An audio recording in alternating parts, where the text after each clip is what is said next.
3 కిలోలు చికెన్ పచ్చడి అండి. చికెన్ పచ్చడికి మనం 3 కిలోలు కూర. ఇట్లా ఏమాత్రం కూడా నీళ్లు వేసుకోకూడదండి. ముందుగా చికెన్ని శుభ్రంగా పసుపుతో కడుక్కున్న తర్వాత ఒక 3 సార్లు ఏమాత్రం నీళ్లు వేసుకోకుండా స్టవ్ మీద పెట్టుకొని ఆన్ చేసుకోవాలి. అందులో ఉన్న నీరంతా ఆటోమేటిక్గా ఎగిరిపోవాలి. బాగా గుర్తుపెట్టుకోండి, కొంచెం నీరు చికెన్లో ఉన్నప్పటికీ కూడా మనకి అది నిలవ ఉండదు. మనం చేసేది నిలవ పచ్చడి కాబట్టి నీరు లేకుండా మొత్తం ఎగిరిపోయేలాగా చూసుకోవాలి. చికెన్ పచ్చడికి కావాల్సిన పదార్థాలు చూసుకుందామండి. నేను ఒక్కొక్కటి చూపిస్తాను, మీరు కొలతలు గుర్తుపెట్టుకోండి. కరెక్ట్గా మనం 3 కిలోల పచ్చడి చేయబోతున్నాము. మరి 3 కిలోల పచ్చడికి మనకు కావాల్సిన పదార్థాలు ఏంటంటే, మనం చికెన్ పచ్చడికి మసాలా ఒకటి ప్రిపేర్ చేసుకోవాలి. మరి అందుకు మనకి కావాల్సిన పదార్థాలు ఏంటంటే, ఒక 2 ఇంచులు దాల్చిన చెక్క, ఒక 15 నుంచి ఒక 20 యాలకులు, తర్వాత 3 మరాఠీ మొగ్గలు. 3 కిలోల పచ్చడి కాబట్టి 3 వేసుకుంటున్నామండి, అంతకు మించి వేసుకుంటే ఘాటు ఎక్కువ అయ్యిద్ది.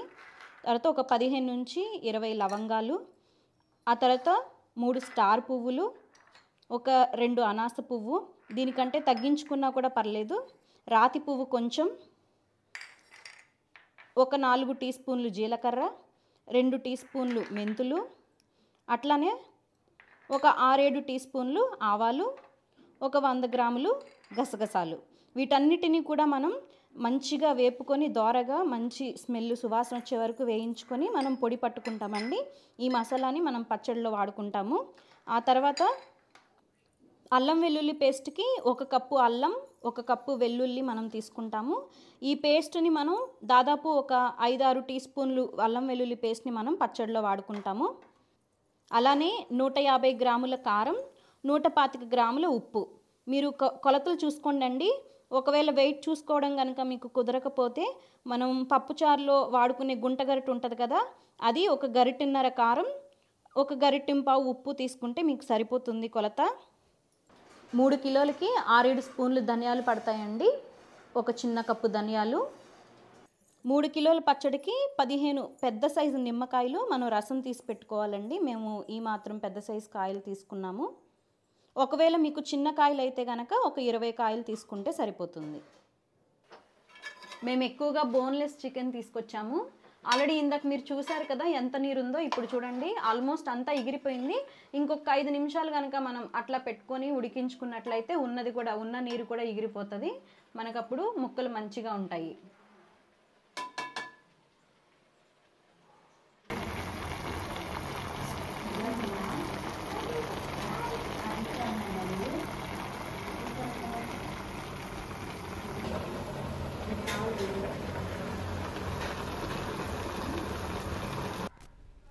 మనం చికెన్ ఉడికించుకునేటప్పుడు మీడియం ఫ్లేమ్లో పెట్టుకొని చేసుకుందాము. హైలో పెట్టుకోకూడదు. హైలో పెట్టుకుంటే అది మాడిపోయే అవకాశం ఉంటుంది. ఈ చికెన్ని మనం ఉడికించుకునే ముందు పసుపు, ఉప్పు కూడా కలిపి మనం ఉడికిస్తున్నామండి.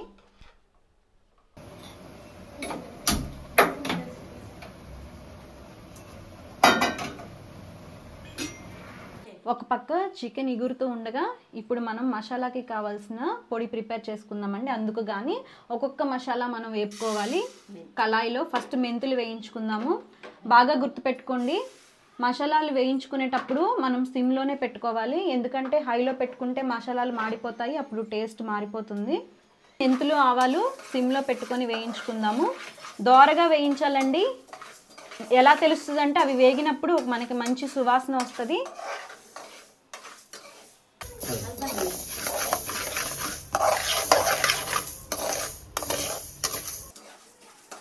మసాలాలు దోరగా వేగే వరకు కలుపుతూనే ఉండాలండి సిమ్లో పెట్టుకొని, లేదంటే అవి మాడిపోయే అవకాశం ఉంటుంది.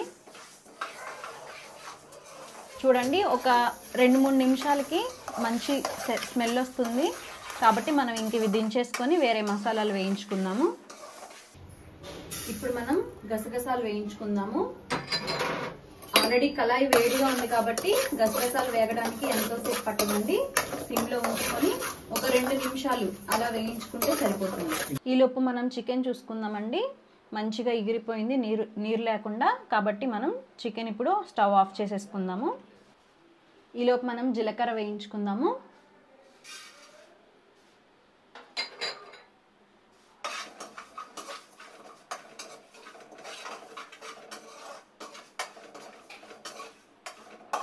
మంచిగా వేగే వరకు జీలకర్రని తిప్పుతూనే ఉండాలి. వేయించుకున్న ప్రతి మసాలా కూడా మనం ఇట్లా ఒక ప్లేట్లో వేసుకుందామండి. అవి ఆరిపోయాక మనం వాటిని మంచిగా మిక్సీ పట్టుకుందాము.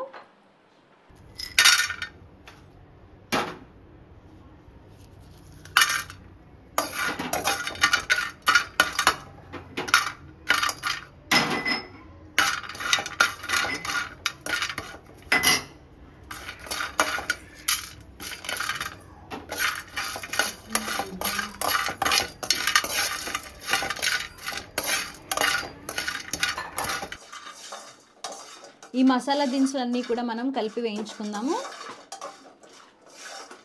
చూడండి, ఒక్క నిమిషంలోనే వేయించేటప్పుడు మనకి మంచి సువాసన వస్తుంది. దినుసులన్నీ కూడా ఇలా వేయించుకోవడం వల్ల.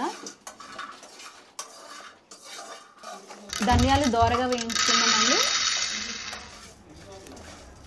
ఆల్రెడీ మనం ఒక కప్పు ధనియాలు తీసుకున్నాం కదా, వాటిని ఒక 2-3 నిమిషాలు మంచి వాసన వచ్చే వరకు కూడా వేయించుకుందాము.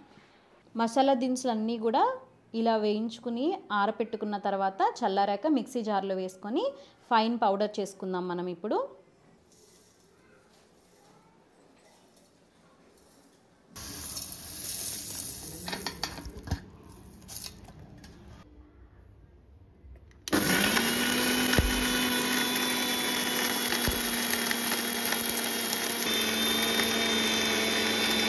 చూడండి, మసాలా దినుసులన్నీ కూడా ఇట్లా మంచిగా మెత్తగా పౌడర్ అయ్యే వరకు కూడా మనం మిక్సీలో గ్రైండ్ చేసుకున్నాము. ఈ మాత్రం మెత్తగా ఉంటే సరిపోతుంది మనకి పచ్చడికి.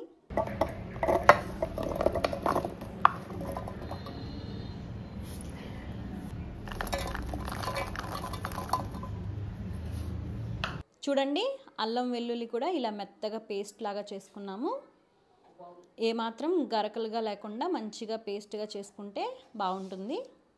ఇప్పుడు దీన్ని తీసుకొని పక్కన పెట్టుకుందాం. స్టవ్ వెలిగించుకొని ఒక పెద్ద దబర 3 కిలోల చికెన్ పట్టేంత దబర మనం పెట్టుకొని ఆయిల్ వేసుకొని చికెన్ వేయించుకుందామండి. ఆల్రెడీ మనం ఉడకపెట్టుకున్న చికెన్ ఉంది కదా, 1.5 కేజీ ఆయిల్ వేసుకొని అందులో మనం చికెన్ని వేయించుకుందాం. నూనె బాగా వేడవ్వాలండి.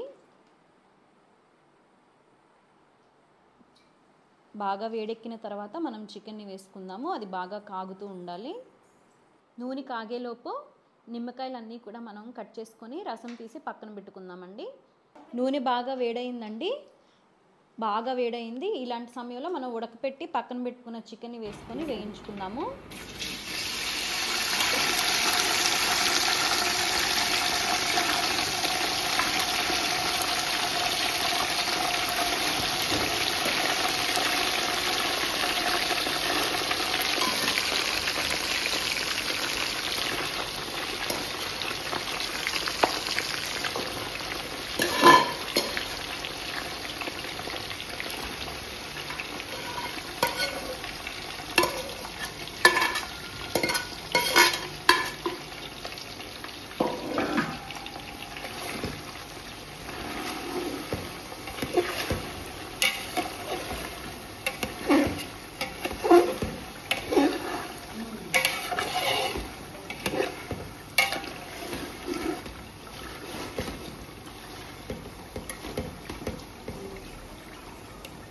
ఈ చికెన్ని మనం మీడియం ఫ్లేమ్లో పెట్టుకొని దోరగా వేయించుకోవాలండి. గుర్తుపెట్టుకోండి, ముక్క మంచి రంగులో రావాలి. అలానే ఎక్కువగా వేయించుకుంటే తర్వాత పచ్చడిలో కలిపినప్పుడు అది గట్టిగా అయిపోతుంది, మనకు తినడానికి అంత మంచిగా అనిపించదు. కరెక్ట్గా మెత్తగా రుచిగా ఉండేలాగా వేయించుకోవాలి. అడుగంటకుండా ఉండడానికి మనం తిప్పుతూ ఉండాలి. ఇంకా నెమ్మదిగా తిప్పుతున్నారు మా అత్తగారు చాలా కష్టపడి.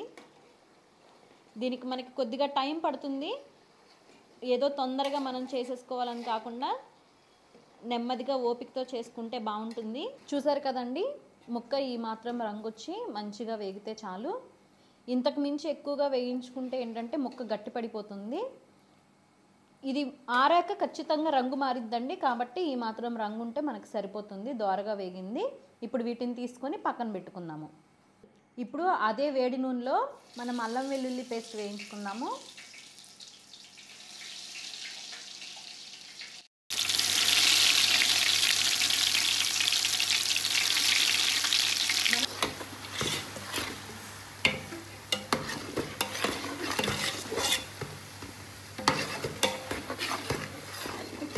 అల్లం వెల్లుల్లి పేస్ట్ని పచ్చి వాసన పోయేంత వరకు కూడా వేయించుకుందాం మనం.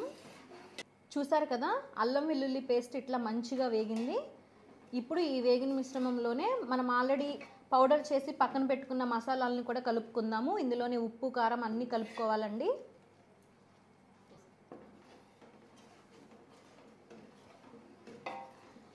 ఇవి తిప్పడానికి, కలుపుకోవడానికి మనకి ఎంతోసేపు పట్టదు. ఒక 2 నిమిషాలు, 1 నిమిషం 2 నిమిషాలు ఆగాక కారం కూడా ఇందులోనే వేసుకొని కలుపుకుందాము. గుర్తుపెట్టుకోండి, మరీ ఎక్కువగా వేయించుకుంటే కారం మాడిపోయి నల్లగా అయిపోతుంది. అప్పుడు రంగు కూడా మారిపోతుంది. మంచి రంగు ఉండాలంటే ఎక్కువసేపు వేయించుకోకూడదండి. అందులోనే ఉప్పు కూడా సరిపడా ఉప్పు వేసుకుందాము. వడకట్టుకున్న నిమ్మరసాన్ని కూడా మనము ఈ మసాలాల్లో వేసుకుందాము.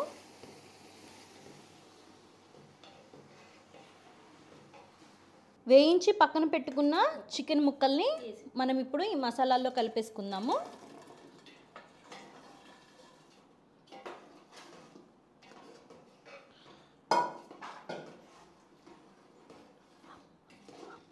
చూడండి, చికెన్ కూడా ఇలా వేసేసుకొని మంచిగా కలుపుకుందాము. చూసారుగా, కలర్ఫుల్గా ఉంది. అదే కనుక మసాలాలు మీరు ఇంకొంచెం సేపు వేయించుకున్నట్లయితే ఈ రంగు నలుపు రంగులోకి వచ్చేస్తుంది. చూడటానికి కూడా బాగోదు. ఇట్లా అయితే రంగు బాగుంటుంది, రుచి కూడా బాగుంటుంది.